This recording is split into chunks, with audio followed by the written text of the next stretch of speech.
안녕하세요. 오늘의 데일리 뉴스레터에 오신 것을 환영합니다. 가까운 미래에 한국은 UAV 무인항공기 개발 분야의 경험이 풍부한 엔지니어 팀과 함께 현재 UAV 기술의 치명적인 약점을 발견했습니다. 최신 개발의 잠재력과 위험을 인식하고 그들은 군사 기술의 획기적인 발전을 공동으로 창출하기 위해 오랜 동맹국인 미국에 접근했습니다. 수년간의 연구 개발 끝에 양국은 새로운 무기를 도입했습니다. 현대전에서 증가하는 위협인 자살 UAV를 무력화할 수 있을 뿐만 아니라 이전에 목표물에 대해 사용된 값비싼 미사일을 대체할 수도 있습니다. 가디언 스카이라고 불리는 이 새로운 무기는 고정밀 레이저와 AI의 복잡한 시스템을 사용하여 송신 탄약 없이도 UAV를 탐지, 추적 및 무력화합니다. 아군 표적과 적군 표적을 자동으로 구별할 수 있으며 우발적인 손실 위험을 최소화하고 병력 및 기반 시설에 대한 보호를 강화합니다. 뿐만 아니라 가디언 스카이는 기존 방어 시스템에도 쉽게 통합될 수 있도록 설계되었으며 군사 작전을 방해하지 않고 기존 기술에서 신기술로 원활하게 전환할 수 있습니다.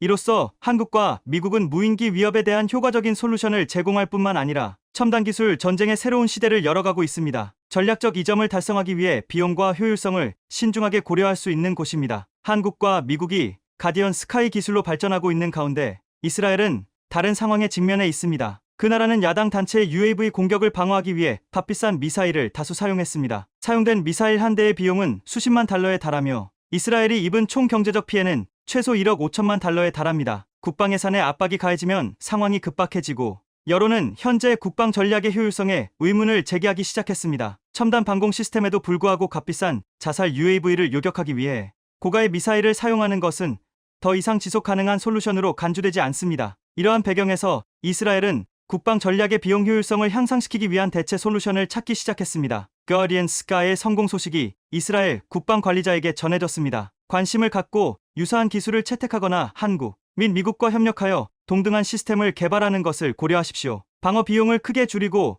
UAV 위협에 대한 효율성을 높입니다. 가상의 시나리오에서는 100대의 가미카제 드론, 때가 항공모함 제럴드 포드를 공격하고 있습니다. 미 해군의 가장 현대적이고 진보된 항공모함 중 하나로 가치가 130억 달러에 달합니다. 전통적인 방공 시스템, 비록 첨단 기술이지만 다수의 자살폭탄 UAV에 쉽게 제압될 수 있으며 이스라엘의 아이언돔이 가자지구의 로켓 공격으로 파괴된 것과 유사합니다. 대공미사일이 모두 발사되었으나 무인기가 목표물을 향해 계속 비행하는 경우 상황은 극도로 위험해졌습니다. 항공모함을 침몰시키기에는 드론 한두 대, 심지어 10대만으로는 부족할 수 있지만 항공기 객실이나 무기 시스템과 같은 중요한 지점을 공격하면 심각한 피해를 입힐 수 있습니다. 이들 드론 중 하나가 선박 갑판에 있는 F-35C 전투기를 공격하는 데 성공하면 그 결과는 재정적으로 뿐만 아니라 전략적으로나 인도적으로도 끔찍할 수 있습니다. 이는 점점 복잡해지고 예측할 수 없는 위협에 맞서 새롭고 유연하며 효과적인 방어 방법이 필요하다는 것을 입증합니다. 가디언 스카이 가디언 스카이 기술을 항공모함에 접목시켜 미국과 한국은 UAV 위협에 대한 방어력을 향상시키는데 많은 진전을 이루었습니다. 이 기술은 전통적인 탄약을 사용하지 않고도 UAV를 탐지하고 무력화할 수 있는 능력을 갖추고 있으며 비용을 절감할 뿐만 아니라 인명 손실 및 재산 피해 위험도 최소화합니다. 이는 군사기술과 국방전략의 발전을 보여주며 동시에 새로운 위협에 대한 항공모함의 자체 방어 능력을 향상시킵니다. 가디언 스카이 프로젝트는 국방 분야에서 상당한 이점을 제공하며 첨단 레이저 기술을 적용해 모든 비용을 고려하면 전투 레이저 펄스당 비용은 대략 미화 2만 2천 달러로 추정됩니다. 저가형 드론을 제작하고 배치하는데 드는 비용에 비해 경쟁력 있는 가격이다. 이는 비용 효율적인 방어 솔루션을 제공하는 가디언 스카이의 능력을 보여준다. 레이저 시스템의 뛰어난 장점 중 하나는 과부하가 발생하지 않는다는 것입니다. 에너지 보유량에 의해서만 제한되기 때문입니다. 안정적이고 강력한 에너지원으로 원자로와 마찬가지로 시스템은 수십 년 동안 지속적으로 작동할 수 있으며 본질적으로 무제한의 탄약을 제공합니다. 레이저 시스템은 또한 복잡한 탄도, 계산을 수행하거나 유도, 시스템을 사용할 필요가 없도록 타겟팅할 수 있다는 장점이 있습니다. 눈에 보이는 표적에 레이저를 겨누고 활성화하면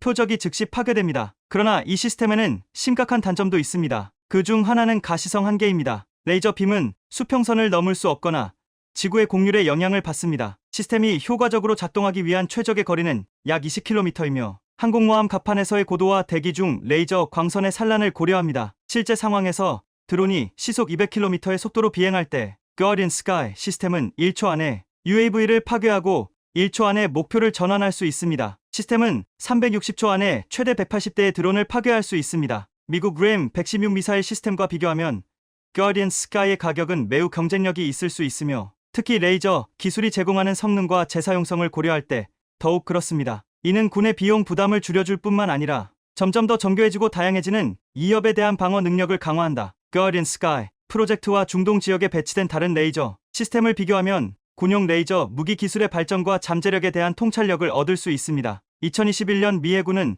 LWSDL에서 Weapon System Demonstrator Mark 1 모드 제로 레이저 무기 체계를 획기적인 시험에 성공했으며 강습 상륙함 USS 포틀랜드의 159 용량으로도 잘 알려져 있습니다. 이번 테스트에서는 레이저 시스템을 사용해 해상 표적을 표적으로 삼았으며 전통적인 탄약을 사용하지 않고도 정확하게 타격할 수 있는 능력을 보여줍니다. 예멘과 홍해에 인접한 아덴만에서 진행된 이번 시험은 성공한 것으로 평가됐다. 이는 실제 전투 환경에서 레이저의 능력을 보여줄 뿐만 아니라 해양 안보를 강화하는 잠재력도 보여준다. 특히 후티군이 상선과 군함을 공격하는 등 분쟁이 있는 지역에서는 더욱 그렇습니다. 한국과 로키드 마틴의 협력으로 전투 레이저 개발의 새로운 장을 열었습니다. 레이저 무기 프로토타입이 500kW 0.5MW의 기록적인 전력 출력을 달성했다고 발표했습니다. 이러한 진화는 전투 능력을 향상시킬 뿐만 아니라 군대에서 레이저 응용 범위를 확장합니다. 항공모함부터 다른 유형의 군함까지 항공모함을 포함한 군함에 가디언 스카이 시스템을 설치하는 것은 무게나 크기 측면에서 큰 장애가 되지 않으며 기술의 발전으로 인해 레이저 시스템은 더욱 컴팩트해지고 효율적이 되었습니다. 이로 인해 군함에는 전통적인 무기뿐만 아니라 첨단 레이저 기술도 탑재되는 해전의 새로운 시대가 열렸습니다. 보다 유연하고 효과적이며 경제적인 방어 및 공격 옵션을 제공합니다. 드론과 소형 보트를 파괴하기 위해 레이저 무기를 사용하는 것과 관련된 주요 기술적 문제는 크게 해결된 것으로 보입니다. 우크라이나 전쟁의 경험은 무인정의 효율성을 보여주며 폭발물을 장착하고 원격으로 조종해 군함 등 대형 표적을 파괴한다. 이 보트는 전략 드론과 함께 정확하고 강력한 타격 능력을 입증했습니다. 미국, 러시아, 중국 등 강대국들이 경쟁을 벌이는 국제적인 전략적 맥락에서 미사일은 여전히 핵심 무기이다. 하지만 러시아의 지르콘 같은 극초음속 미사일은 대공 미사일을 기반으로 한 방어 체계로는 요격이 어려운 것도 약점이 있다. 이러한 약점은 레이저 무기가 중요한 역할을 할 수 있는 광학 시스템과 유도 장비에 있습니다. 군함에 전투 레이저 시스템을 배치하는 데 있어 핵심 문제는 레이저 기술뿐만 아니라 이를 지원하는 데 필요한 전력원입니다. 예를 들어 USS 포틀랜드의 레이저 시스템을 테스트하려면 150kW 디젤 발전기가 필요했습니다. 발전기를 설치하는 것은 큰 도전이 아니지만 레이저 무기 작동을 위해 충분히 강력하고 안정적인 전원을 확보하려면 시간과 계획이 필요합니다. 미래에는 레이저 무기가 군함에 더 광범위하게 통합될 것입니다. 드론과 소형 보트에 대한 방어 수단일 뿐만 아니라 극초음속 미사일을 포함한 미사일을 처리하기 위해 개발될 가능성도 있습니다. 이러한 발전은 기술적 진보를 보여줄 뿐만 아니라 군사 전략의 변화를 보여줍니다. 신기술이 새로운 능력을 열어주고 해군의 전투 효율성을 향상시키는 곳입니다. 한국은 가디언 스카이 사업 개발에 기여함으로써 해군 전력 강화에 대한 강력한 의지를 보여왔습니다. 혁신적인 기술에 투자함으로써 한국은 국방력을 강화할 뿐만 아니라 미래 항공모함에도 유사한 기술을 배치할 수 있는 기반을 마련하고 있습니다. Guardian Sky 기술을 한국 함대에 성공적으로 통합하면 중요한 전략적 이점을 제공할 것입니다. 특히 중국과 북한의 도전과 위협으로부터 자위 능력을 강화하고 지역 안보를 보호합니다. 점점 더 긴장과 갈등의 조짐이 보이는 세상에서 한국의 가디언 스카이 등 첨단 국방기술 보유는 한반도는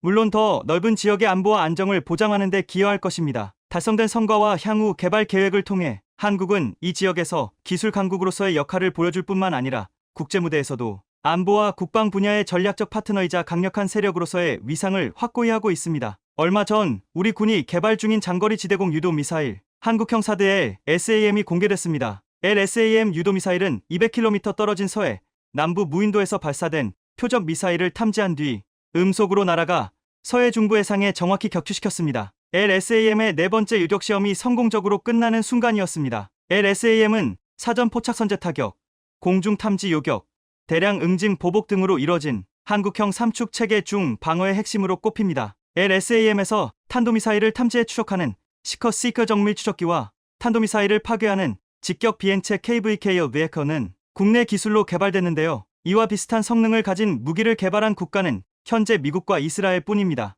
UAE에서 개최된 IDX 2023 방산 전시회 당시 이러한 기술력을 본 무함마드 빈 자이드 알 나얀 대통령은 LSAM에 커다란 관심을 표명한 것으로 알려졌습니다. 그런데 이번 이스라엘 팔레스타인 전쟁에서 눈여겨볼 장면이 있습니다. 지금 보시는 장면은 하마스 특수부대가 이스라엘에 침투하는 장면입니다. 평화로운 오전 시간 이스라엘 사람들은 하늘에서 수없이 내려오는 공수부대의 실체를 정확히 모르는 상황에서 그저 바라보고 있는 사람도 있었습니다. 그런데 이날 하마스 특수부대를 근거리에서 찍은 사진을 보면 그들이 타고 온 장비는 조악하기 이를 데 없었습니다. 고가의 낙하산도 아니고 아주 허술한 형태의 거대한 풍선이 달린 바이크이자 동력 패러글라이더였던 것입니다. 거대한 선풍기가 달린 바이크 위에 낙하산을 달아놓은 우스꽝스러운 형상이지만 하마스 특수부대원들은 이걸 타고 철책을 넘어 이스라엘을 급습했습니다. 충격적인 것은 그 비싼 아이언돔은 싸구려 동력 패러글라이더들이 침투하는 것을 막을 수 없었다는 점입니다. 자세히 보면 하마스 특전사들이 타고 온 바이크는 사실상 뼈대만 있는 2인승 바이크이고 기관총을 든 사수와 운전수가 탑승해 있습니다. 바이크 뒤에는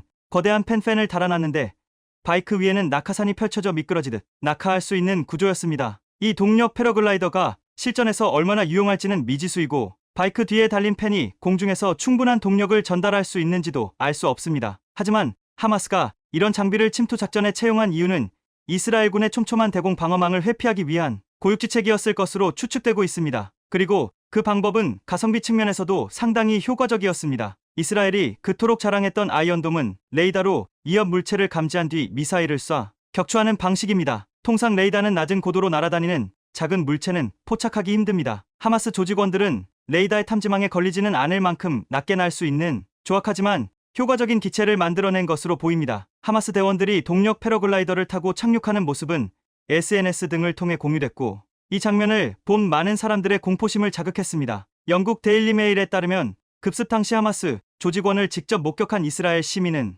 죽음이 이렇게까지 가깝게 느껴졌던 적이 없었다. 실존적 두려움을 느꼈고 이번에는 정말 모든 게 끝인 줄 알았다 라고 당시 심경을 토로했습니다. 그런데 하마스 대원들의 침투 장면은 누구보다 분단국인 한국인들에게 커다란 공포감을 주었습니다. 휴전선을 사이에 두고 남북이 대치하고 있는 한반도에서 만일 북한이 저런 방식으로 침투하면 어떻게 되는 것인가? 휴전선 일대의 방공망도 저런 식이면 무력화되는 것은 아닌가? 남의 일 같지가 않았던 것입니다. 하지만 한국은 아이언돔을 완전히 능가할 만한 엄청난 방공망을 이미 완성해버렸습니다. 얼마 전 한국형 스타워즈 기술로 불리는 레이저 대공무기가 개발된 것입니다. 이 레이저 대공무기는 드론 요격용 레이저포로 북한의 무인기 공격에 대응할 수 있는 대표적인 무기로 손꼽힙니다. 우리나라가 내년부터 레이저 대공무기를 양산하면 세계 첫 레이저 대공무기를 배치하는 국가가 되는데요. 미국도 레이저 대공무기는 아직 실전 배치하지 못했기 때문입니다. 미 해군은 2020년 고에너지 레이저 무기를 공개했고 다음에 미 해병대는 적어도 대공 레이저 무기를 개발해 소형 드론을 요격, 격추하는 영상을 공개한 바 있는데요. 미 공군과 육군은 각각 F-35 스텔스기와 스트라이커 장갑차에 출력 59급 레이저 무기를 장착할 예정입니다. 영화 스타워즈를 보면 우주를 날아다니는 전투기들이 레이저레스포를 쏘는 장면이 나옵니다. 인기게임 스타크래프트에서도 테란 종족의 레이저포는 가공할 파괴력을 보여줍니다. 공상 과학 영화나 게임에서나 봤을 법한 레이저 무기가 실전 배치 단계로 진화하고 있습니다. 빛의 속도로 이동하는 지향성 에너지를 이용하는 레이저 무기는 사실상 회피가 불가능해 드론 미사일 등에 대한 최적의 요격 수단으로 주목받고 있는데요. 특히 저고도에서도 강한 위력을 발휘하는 만큼 우리에게는 반드시 필요한 무기입니다. 최근 한국 국방과학연구소 ADD는 레이저 대공 무기의 시험 평가를 진행했는데 평가 결과 국방부는 레이저 무기에 대해 전투용 적합 판정을 내렸습니다. 전투용 적합 판정을 받았다는 것은 무기 체계 개발이 완료됐고 본격적인 양산과 실전 배치가 가능하다는 의미입니다. 레이저 대공 무기에 대한 출력 등 세부 정보는 공개되지 않았으나 소형 드론을 격추할 수 있는 29급으로 추정됩니다. 레이저 무기는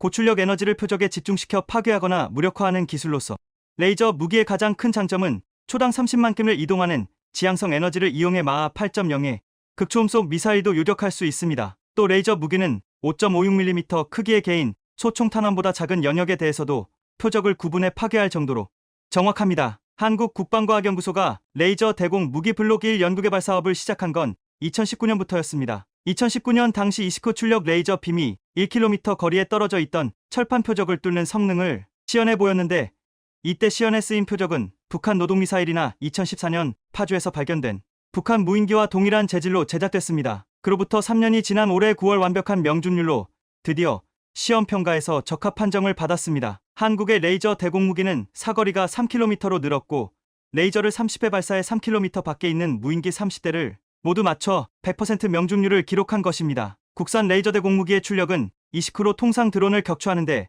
2059급 출력이 대전차 미사일을 파괴하는데 100급 출력이 순항 미사일을 무력화하는데 300급 출력이 필요합니다. 따라서 우리 군은 앞으로 레이저 대공무기 블록 2를 2030년까지 더욱 발전시켜 출력을 30표까지 늘릴 예정입니다. 한국의 레이저 대공무기는 속도와 가격 경쟁력이 장점으로 꼽힙니다. 레이저는 초당 30만 킬를 날아가 극초음속 미사일보다 빠릅니다. 따라서 레이저를 피하거나 레이저 공격에 맞대응하는 것은 사실상 불가능합니다. 가격도 저렴합니다. 레이저 무기는 1회 발사 비용이 1달러가량입니다. 사드 미사일 한 발이 110억 원이고 신궁 미사일 한 발이 2억 원인 것과 비교하면 비교할 수 없을 정도로 저렴합니다. 현재 북한의 장사정포는 우리 수호권에 매우 큰 위협으로 작용하고 있습니다. 하지만 이스라엘의 아이언빔과 같은 레이저 무기로 방어망을 구축하여 북한 장사정포의 공격을 효과적으로 방어하게 되면 국민의 생명과 각종 자산을 보호함은 물론 대화력전에서 절대 우위를 점할 수 있을 것입니다. 또한 최근 우크라이나 전쟁에서 드론이 주목받고 있는데 드론을 이용하여 동시다발적으로 특정 지역을 집중 공격할 경우에도 역시 아이언빔과 같은 레이저 무기로 방어망을 구축하게 되면 기존의 단거리 방공무기 20mm 발칸, 천마, 신궁에 비하여 매우 효과적으로 경제적으로 드론 공격을 격퇴시킬 수 있을 것입니다. 나아가 미국에서 개발이 진행 중이거나 전력화되고 있는 육군, 해군, 공군의 각종 레이저 무기 AHL, TALWS, 힐리어스, DMSHORAD 등 수준의 레이저 무기를 우리 항공기나 함정, 장갑차에 탑재 각종 임무에 투입하게 되면 현재 운영하고 있는 재래식 무기와 더불어 월등한 능력으로 주어진 임무를 수행할 수 있을 것입니다. 예를 들어 레이저 대공무기를 KF-21K, K9 레드백 장갑차의 방어 시스템으로 장착하면 더욱더 강력한 무기가 될 것으로 예상됩니다. 드론이 근처에 오기 전에 요격할 수 있기 때문입니다. 당장 내년부터 한국이 레이저 대공무기 양산에 돌입하게 된다면 레이저 기술의 최선두로 알려져 있는 미국, 이스라엘 이 두 나라보다 한국이 먼저 양산에 성공하게 되는 것인데요. 이러한 한국에 주어야 할 돈을 차입힐 미로온 인도네시아는 땅을 치고 후회할 것으로 보입니다. 중국의 도를 넘은 행위를 참지 못한 필리핀이 결국 폭발하고 말았습니다. 남중국해 영유권 문제를 놓고 중국과 갈등을 빚고 있는 필리핀이 강력히 대응하고 나서면서 긴장감이 최고조에 달하고 있는 건데요. 그런데 예상보다 상황이 심각해지자 필리핀이 중국의 괴롭힘으로부터 한국이 나서달라며 최근 중국과 필리핀의 사이의 긴장감이 최고조에 달하는 등 심상치 않은 분위기가 감지되고 있습니다. 남중국해에서 필리핀이 중국이 설치한 해상 장벽을 처음으로 직접 제거해 나서면서 중국과 필리핀 사이의 갈등이 충돌로 커질 수 있다는 우려가 나오고 있는 겁니다. 주요 외신에 따르면 중국군이 필리핀 선박 진입을 막기 위해 설치한 밧줄 장벽을 제거하기 위해 필리핀 해안경비대 소속 잠수부가 바다 속에서 밧줄을 자르는 동영상이 공개됐습니다. 필리핀 정부는 해당 동영상과 함께 장벽이 항해를 방해하며 명백한 국제법 위반이라며 장벽 제거가 페르디난드 대통령 지시라고 밝히는 성명을 발표했습니다. 그것도 그럴 것이 사실 남중국해 긴장이 가장 높은 곳이 바로 필리핀 주변 지역인데요. 중국 선박이 필리핀 어선들의 조업을 방해하고 필리핀이 헤이그 국제사법재판소로부터 배타적 경제수역으로 인정받은 해역에서 석유와 가스 시출을 제대로 못하고 있기 때문입니다. 현재 중국은 베트남, 말레이시아, 브루나이, 인도네시아, 필리핀 주변 해역 등 중국 본토에서 수천 킬로 이상 떨어진 곳을 포함해 남중국해의 90%가 자국 영해라고 주장합니다. 그런데 필리핀이 이번 성명을 통해 앞으로 중국의 영토 주장에 보다 강경하게 맞설 의지를 강력히 드러낸 겁니다. 이런 상황에 일각에서는 중국과 필리핀 사이의 군사적 충돌의 위험 가능성이 있을 것으로, 이에 필리핀은 중국 측 선박으로부터 물대포 공격을 받았던 분쟁 해역 암초 부근에 또다시 보급선과 해경선을 보내며 중국을 차단했는데요. 그리고 이런 필리핀의 행동에 중국은 자국의 허가 없이 스프레틀리 군도 인근 해역에 필리핀이 무단 진입했다며 필리핀 선박에 대해 경고장을 날렸습니다. 간이 중국 해경 대변인은 중국은 이들 해역에 논쟁의 여지가 없는 주권을 갖고 있다며 필리핀이 불법적으로 좌초한 군용선에 불법 차제를 운송하는 걸 단호히 반대한다고 비판했습니다. 현재 중국은 필리핀이 불법으로 암초를 점거하고 영구 점령하고 있다고 주장하는 한편 좌초 군함을 예인하라고 요구하고 있는데, 지난 8월 중국 해경이 필리핀 해경선을 향해 물대포를 발사하면서 이번 일을 촉발시켰습니다. 그런데 이렇듯 중국에서 민감한 반응이 나오며 남중국해를 둘러싼 긴장감이 최고조에 달하자 갑자기 필리핀이 한국의 미래를 책임져 달라고 도움을 요청했다고 하는데요. 그런데 최근 외신에서 한국조선업이 필리핀 해군을 완전히 손안에 넣고 있다며 이를 조명하는 기사가 나와 엄청난 이목이 집중되고 있다고 합니다. 실제로 앞서 지난달 미국 매체 네발뉴스는 중국의 위협에 맞서 해군력 강화에 나서고 있는 필리핀이 한국의 도움을 받아 현대화를 꾀하고 있다며 앞으로도 필리핀 해군은 한국의 도움을 받아 현대화를 추진할 것이라는 기사를 내보냈습니다. 네발뉴스는 한국은 필리핀 해군의 미래를 만들어가는 핵심이라며 각종 함정의 판매와 구형함 성능 개량에 이르기까지 사실상 필리핀 해군을 한국이 만들어 가고 있다고 평가했습니다. 매체는 필리핀 해군은 2028년까지 한국으로부터 렌 호위함, 초계함, 원양 초계함 등 최소 12척의 전투함을 도입할 것으로 보인다며 한국은 호세 리잘급의 성공적인 인도 이후 필리핀 해군력 강화에 큰 역할을 하고 있다고 밝혔습니다. 그러면서 앞으로 필리핀 해군이 한국으로부터 인도 받을 함정들을 합하면 사실상 모든 수상 전투함이 한국의 도움으로 이뤄진 것이라고 강조했습니다. 한국이 필리핀의 수상함을 싹쓸이하는 등 믿을 수 없는 일이 벌어지고 있다며 한국 조선업의 우수성에 놀라운 기색을 감추지 못하고 있는 건데요. 실제로 현재 한국 방산이 전 세계에서 큰 주목을 받고 있지만 이 가운데 특히나 전 세계 방산업계 관계자들이 극찬을 아끼지 않고 있는 건 한국의 오랜 함정 건조 경험과 우수한 기술력입니다. HD현대중공업 울산 본사에서는 외국 함정이 우리나라 해군 장병과 직원들의 환영을 받으며 입항하는 보기 드문 광경이 펼쳐졌는데요. 다름 아닌 2020년 HD현대중공업이 건조해 필리핀 해군에 인도한 호위함인 호세 리자람이 3년 만에 정기 창정비를 위해 입항한 겁니다. 호세 리자람은 필리핀이 해군 전력 현대화를 위해 처음으로 해외 조선소에 발주한 함정으로 유류 수급 없이 최대 4,500캐리 이상을 항해할 수 있고 76mm 함포와 함대공 미사일, 어뢰 등 다양한 무기체계를 탑재하고 있습니다. 2020년 취역 첫해 다국적 해상 훈련인 림팩 훈련에 참가해 우수한 성능을 입증하며 국제적 위상을 높이는 등 지금은 필리핀 해군의 대표 주력 함정으로 활약 중입니다. 이렇듯 호세 리자람의 성공으로 HD현대중공업은 동급의 두 번째 함정인 안토니오 루나함도 재작년에 필리핀에 인도하며 엄청난 신뢰를 쌓았습니다. 이 덕분에 현재 HD현대중공업은 다른 함정들도 건조하고 있는데 앞서 2021년 필리핀에서 수주한 3200톤급 초계함 2척 중 첫 번째 함정을 올해 5월 착공해 건조하고 있으며 두 번째 함정은 다음 달에 착공할 예정입니다. 그런데 이 외에도 HD현대중공업은 작년에 필리핀에서 2400톤급 원해 경비함 6척을 수주하는 등 지금까지 필리핀에서만 총 10척의 함정을 수주하는 쾌거를 달성했는데요. 호세 리자람을 필두로 앞서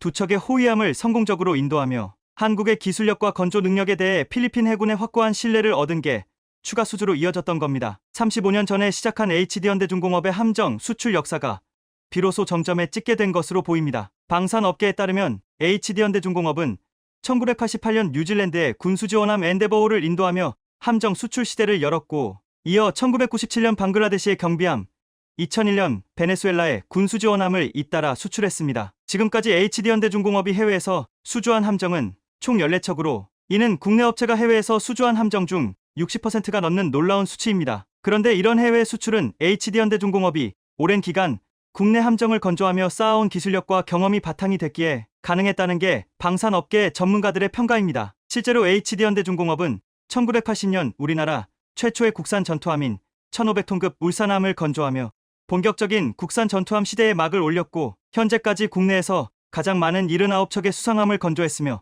잠수함도 9척을 건조했습니다. 특히 첨단 기술이 집약돼 꿈의 함정으로 불리는 이지스함 분야에서 독보적인 기술력과 실적을 지니고 있는 게 큰 특징입니다. 실제로 우리나라 최초의 이지스함인 세종대왕함을 독자 기술로 설계하고 건조해 2008년 해군에 인도한 걸 비롯해 세종대왕급 이지스함 3척 중 2척을 건조했는데요. 또 총 3척을 건조하는 차세대 이지스함을 모두 수주하며 앞선 기술력을 인정받는 등 우리나라 해군이 보유하게 될 6척의 이지스함 중 5척을 HD현대중공업이 건조하게 됐습니다. 이뿐 아니라 HD현대중공업은 미래 첨단 함정 분야에서도 앞선 기술력을 자랑하며 전 세계 시장에서 경쟁력을 자랑하고 있는 중입니다. 일례로 앞서 6월 부산 백스코에서 열린 MADEX 2023에선 차세대 한국형 구축함 KDDX의 모형을 최초로 공개하며 첨단 기술력을 선보이며 전 세계 방산 업계를 깜짝 놀라게 했습니다. MADEX에서 공개한 KDDX 모형은 통합 마스트와 국내 개발 중인 전투체계를 적용해 체계 통합을 최적화하고 국내 최초로 대용량 고출력 통합전 기식 추진체계를 채택했습니다. 특히 미래 무기체계, 추가 탑재나 추후 플랫폼의 성능 개량이 용이하도록 미래 확장형 플랫폼으로 만들어진 게 가장 큰 특징으로 꼽힙니다. 이런 이유로 대다수 방산 전문가들은 세계 최고 수준인 우리 조선업 기술력과 미중 패권 경쟁에 따른 미 해군력 건설 필요성을 감안하면 함정 분야가 한국 방산 수출의 새로운 주역이 될 수 있다고 보고 있는데요. 세계적으로 권위 있는 영국 방산 컨설팅 회사 제인스 포캐스트에 따르면 향후 10년 동안 건조가 예상되는 세계 함정 시장 규모는 약 1290조 원에 달합니다. 이 가운데 자국 군용 함정 건조나 수출이 금지된 국가를 제외하면 사실상 우리가 수출할 수 있는 함정 시장 규모가 77조 원에 이를 정도로 엄청난 규모인 겁니다. 이렇게 전 세계 방산 업계가 한국 조선업의 우수성을 극찬할 정도로 활약이 대단한 가운데 한국이 필리핀 해군의 든든한 조력자가 되고 있다는 소식을 접한 중국이 엄청나게 깜짝 놀랐다고 하는데요. 그것도 그럴 것이 과거에도 중국은 필리핀이 한국으로부터 작은 함정을 인도받는다고 할 때도 길길이 날뛰며 크게 경계하며 긴장하는 모습을 보였었습니다. 호세 리잘급, 두번함인 안토니오 루나함의 작전 배치에 따라 필리핀 해군이 중국 해군 함정을 다 때려잡자 예민한 반응을 보였던 겁니다. 실제로 필리핀 영해와 배타적 경제 수역을 침범하는 중국 함정을 상대하고 격파하고 있는 건 바로 한국에서 들여온 함정들인데 해성과 해궁이 이들 함정에 탑재된다는 소식에 중국이 크게 겁을 먹었었습니다. 한국 미사일 기술은 세계에서 5번째 안에 들기 때문으로 가뜩이나 열세인데 한국의 퇴역함에 강력한 무기까지 탑재하자 중국의 이지스함으로도 필리핀 해군을 당해내지 못했습니다. 이뿐 아니라 한국은 여러 선진 기술들을 해군력의 총집결에 담대한 발전을 나날이 이룩하고 있는데요. 실제로 우리 해군 주최로 열린 2023 네이비시 고스트 발전 콘퍼런스에서는 해양 군집 유무인 복합전투체계 MUMT 구축과 완전자율 무인체계 기술에 대한 활발한 논의가 이어졌습니다. AI 기반의 무기체계의 기술을 선점해야 하는 시대가 다가오고 있는 만큼 우리 해군도 완전자율 유무인 복합전투체계를 위한 핵심 기술을 미리 확보해야 해야 한다는 겁니다. 해군에 따르면 현재 전투용 무인 잠수정과 무인 수상정을 조기에 확보하기 위해 핵심 기술을 개발하고 있다고 하는데요. 미래 해양전에서 한국이 어떤 모습으로 활약하게 될지 관심 있게 지켜보겠습니다. 이중 패권 경쟁으로 인해 나락으로 떨어지고 있는 중국이 최근 군사 분야에서도 침울한 분위기를 내비치고 있어 무슨 이유인지 궁금증이 커지고 있습니다. 사실 중국은 어느 누구보다 군함 건조에 열을 올리며 엄청난 자본을 투입하고 있었지만 최근 중국의 강력한 전략 무기로 꼽히던 핵잠수함이 서해 인근에서 침몰했다는 이야기가 전해지며 충격을 안겨줬는데요. 그런데 여기에 더해 한국의 스텔스 잠수함 신기술이 공개되면서 성능이 핵잠수함급이라는 사실이 밝혀지자 중국이 크게 경악했다고 합니다. 반면에 이번에 침몰된 것으로 보이는 중국의 핵잠은 현재 인양 위기에 내몰리며 망신을 당하기 일보 직전이라고 하는데 얼마 전 세계 방산업계를 떠들썩하게 만들었던 한 사건이 있었습니다. 바로 중국 해군의 핵잠이 폭발을 일으켜 침몰의 당시 탑승해 있던 승무원들과 함께 돌연 사라졌다는 소식이었는데요. 하지만 이에 대해 중국 국방부는 루머에 불과하다고 일축하면서 사태가 마무리되는 듯했으나 중국이 발뺌했던 것과 달리 침몰 사고가 의심되는 영구산병 핵잠수함의 인양 작업이 최근 이뤄지고 있다는 이야기가 암암리에 퍼지고 있었습니다. 방산업계에 따르면 최근 중국 잠수함 침몰 의혹이 제기된 해역 일대를 미군과 캐나다 해군이 정찰에 나서며 인양 작업을 준비하는 듯한 모습이 포착됐습니다. 이를 위해 미군 기상 정찰기와 캐나다 해군 대잠 호위함이 투입됐으며 루이지애나에 모항을 두며 미 연안에서 활동하던 미 해군 해양조사함 오션 인터벤션함까지 돌연 나타난 모습이 확인되기도 했습니다. 오션 인터벤션함은 특수목적 함정으로 중국 핵잠 침몰 의혹이 있었던 8월 말 갑자기 일본 해역 근처에서 포착되더니 9월엔 일본 사세보 해군기지에서 기항한 뒤 곧바로 동중국해로 향했습니다. 그런데 출항 당시 오션 인터벤션함에는 컨테이너들이 다수 적재돼 있던 게 포착되면서 동중국해에서 어떤 임무를 수행하기 위한 것이 아니냐는 추측을 불러일으켰는데요. 사실 오션 인터벤션함은 배수량 5,000톤의 대형 해양조사선으로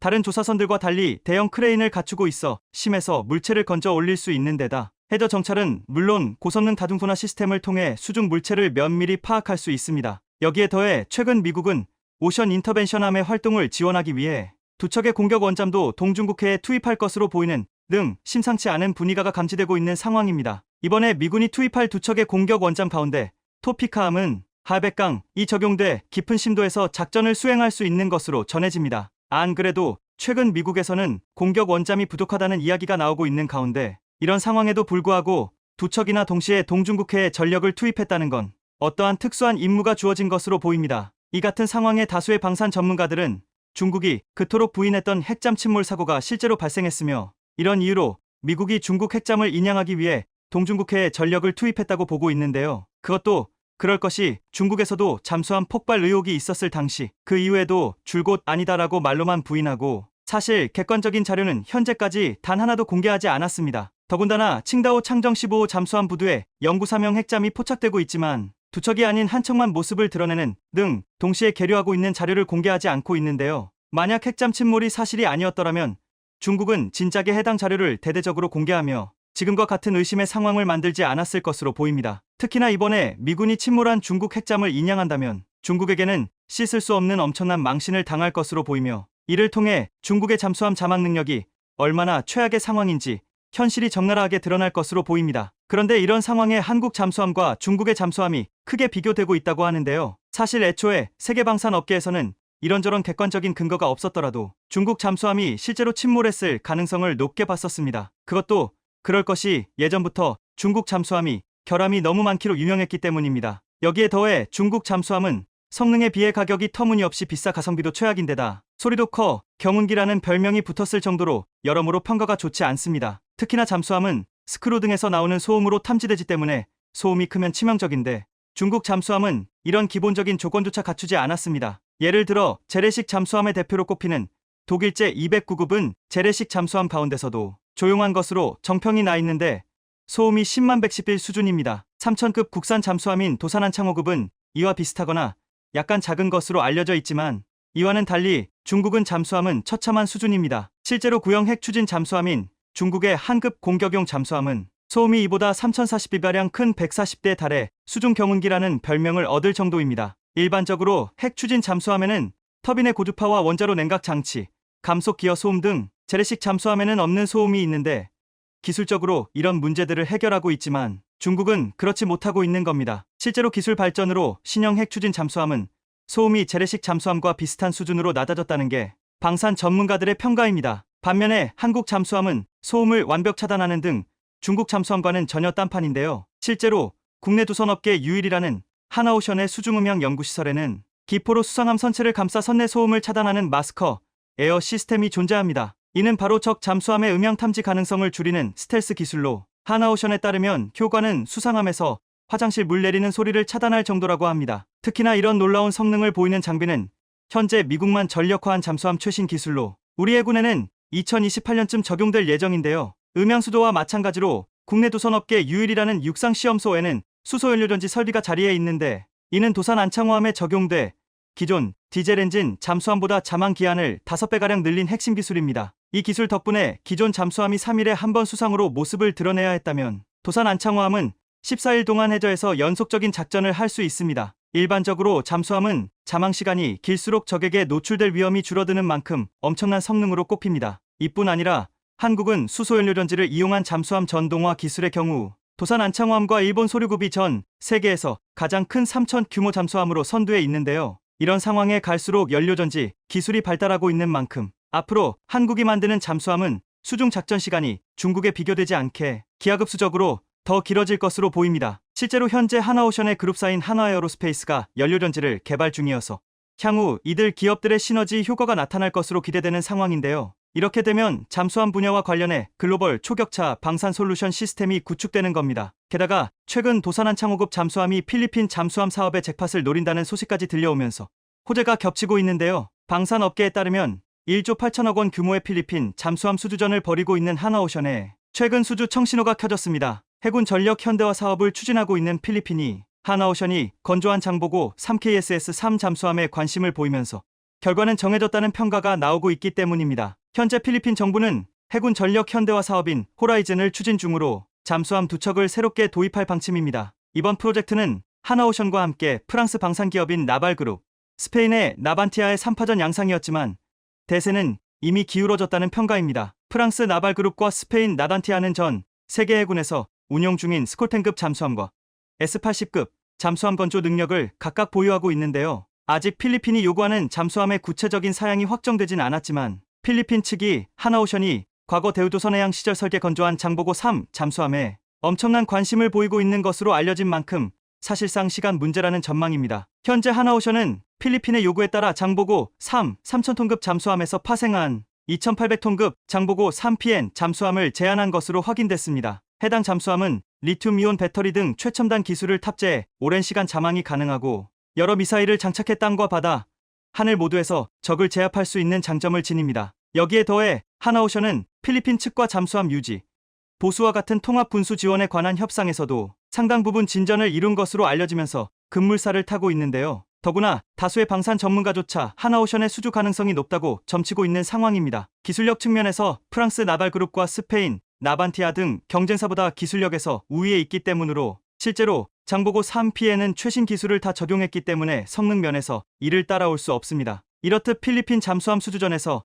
하나오션이 최우승자가 될 가능성이 높아지자 최근 일본 언론에서는 자국 조선업계에 엄청난 질타를 했는데요. 얼마 전 일본의 한 군사 전문지 항공만능론 GF는 일본이 해외 방산 시장에서 관심을 끌 수 있는 건 잠수함 시장이 유일하지만 적극적인 액션을 취하지 않았다며 도전하지 않으면 아무것도 시작되지 않는다고 비판했습니다. 매체는 필리핀 잠수함 수주전에서 일본 소류국 타이게이급은 관심 밖으로 밀려난 지 오래됐다며 가만히 있어도 고객들이 줄을 설 것이라는 일본의 오만함이 이런 상황을 만들었다고 꼬집었습니다. 그러면서 방산 장비의 스펙은 수출을 좌우하는 여러 가지 중 하나의 요인에 불과하다며 해외 수출에 대한 적극성 없이는 아무런 성과를 낼 수 없다고 강조했습니다. 다시 말해서 일본의 이런 반응은 한국의 경우 세계 방산 시장에서 엄청난 존재감을 드러내고 있음에도 불구하고 수주전 하나하나마다 치열한 경쟁을 벌이는 등 이를 본받아야 한다는 따끔한 지적으로 보입니다. 과거 한국은 아무런 기술도 없이 맨손으로 정비기술과 노하우를 익히고 발전에 발전을 거듭해